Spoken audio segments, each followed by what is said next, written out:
back again with another video. Without a waste of time, make sure you follow me and make sure you subscribe. Road to 1K subscribers, we are very close. So today we're going to be reacting to General Mkhwanazi updating us on the situation at South African Police Service. Let me not talk too much. Don't forget to subscribe. Let's go. You've spoken about the SAPS wars in that July 6th briefing. I said at the Mkhwanazi Commission of Inquiry every day. Is this what it's come to ultimately?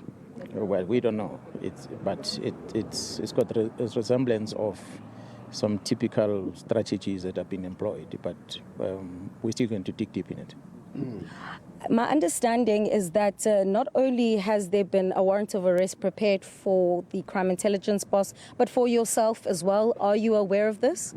No, well, what the intelligence we received yesterday was that they've given themselves 48 hours to make sure that myself and Khumalo are behind bars, because they believe that we have secured warrant of arrest for ADEC officials, which was, I did not believe that story, that there's something like that, because there's no warrant of arrest.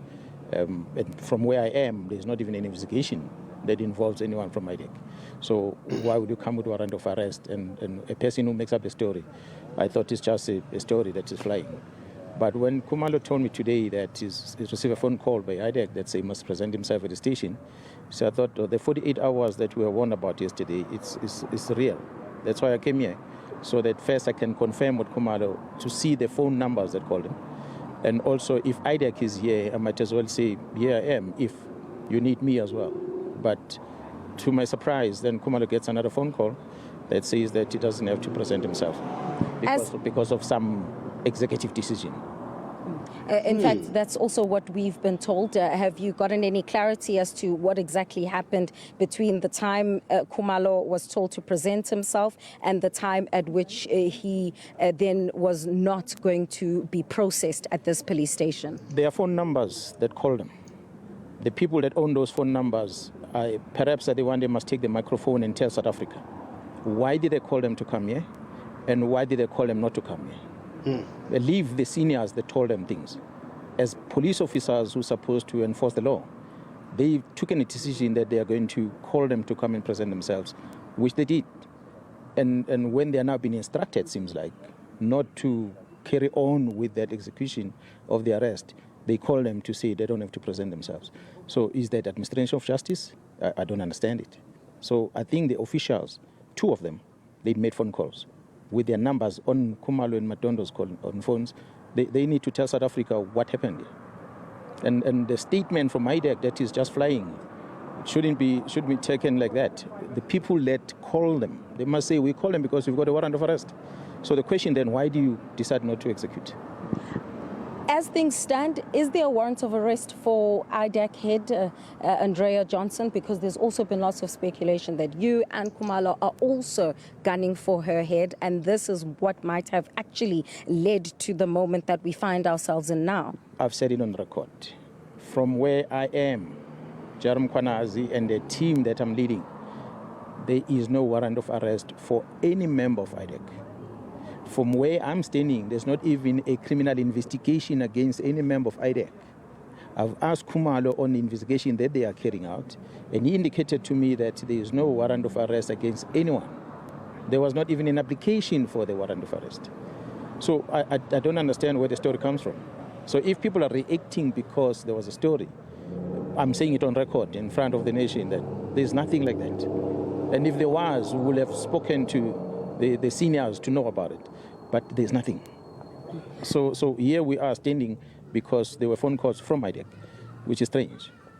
And they are saying now there is no Dumsani Khumalo who's been arrested. However, if we just take a look at also what's been unfolding at the Mkhwanazi Commission of Inquiry, it would seem that there is a lot of turf wars, so to speak. Where do you stand insofar as what happens now going forward? Because I also understand from sources that there was even a tussle between the South African Police Service and ADEC, even when it came to interviewing someone like Vusimuzi Kat Matlalo, who gets transported from eBongweni by SAPS, but when he was here in Pretoria, ADEC tried to block him from going back to eBongweni. Are you aware of this? You know, the interesting thing that South Africans knows that Mr. Matlala was taken to custody by the South African Police Service, not IDEC. And he's been in custody for close to a year. It is South African Police Service together with DCS that took Mr. Matlala to a Bongweni. When the commission sanctioned or requested Mr. Matlala to come here for consultation, he was requested. The team transported him back to Pretoria. On arrival in Pretoria, on the scheduled day where he's supposed to consult with the commission, IDEC walked into the DCS facilities to charge him. They never bothered to speak to the investigating officer that arrested him in the first place. They just walked as if they are walking to his own private home. They went and charged him in prison, and then they claim him as if it is their client. And he was brought there by the SAPS. For months he's been in custody, brought by SAPS.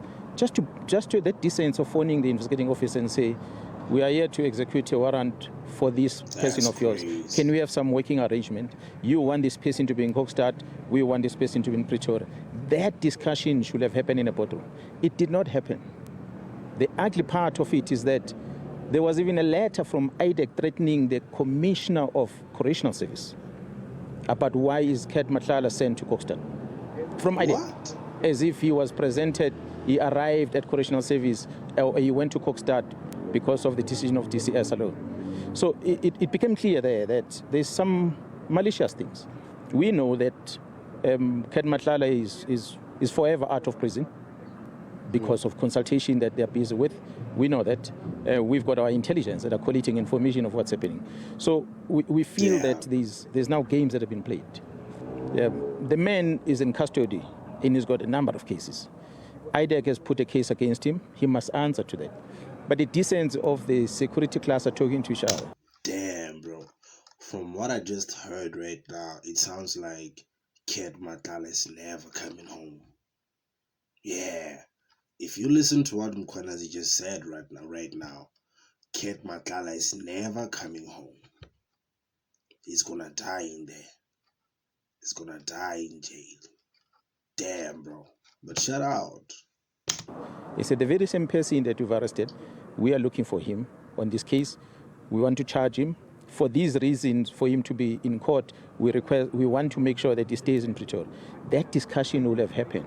So I can imagine now if SAPS charges Ket Matlala now for something else, and they go to court and they demand that he be kept in another correctional facility without talking to IDEC, there's going to be another fight again, which is unnecessary. General, as you stand here, I see you. Where's General Khumalo? Yeah, well, he's sitting in the car because he had to come here to the police station. So both Madon and him, they are sitting inside. They are here at the Brooklyn police station. Yeah. What is going to happen next? They're going back to work. They had to stop the meetings they were busy with to come here. Now that it's done, they must go and continue with it. We still have a lot of problems in the country. We've got June 30, that is around the corner that you need to worry about. We've got a lot of criminal syndicates that are still running amok that you need to try and arrest.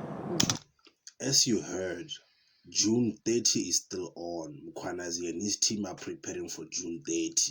So if you are still here as an immigrant, I say go home, man. I say go home. Not because I hate you, but there's war coming your way. There's war coming. There's war coming. Speaking of criminal syndicates, so we're coming up to the 6th of July. Your reflections on where we will be. Feroz Khan is likely to still be on the stand, probably if he arrives at the commission when we commemorate that one-year anniversary when you decided to take it upon yourself to tell South Africans about these very SAPS wars that we're seeing unfolding today. Yeah, well, the leadership have not authorized me to speak on that, so I can't be talking about that. I'm here today in Brooklyn because of what transpired yesterday, which affects me also personally. That's why I'm here. So I don't want to get too much involved on what is happening out there, which is SAPS and what is happening at the commission. But let's talk about why you are involved, because to my understanding from what you've said, you were not told to come and present yourself. So in other words, you're still supporting someone that many say is your ally. What has exactly brought you here to come and be a part of this? I said earlier, maybe you didn't hear me. Yesterday we received intelligence information that because me and She definitely didn't hear him, so I'm going to end the video here. Thanks for watching this, and we're waiting for June 30. Don't forget to subscribe. 1K subscribe.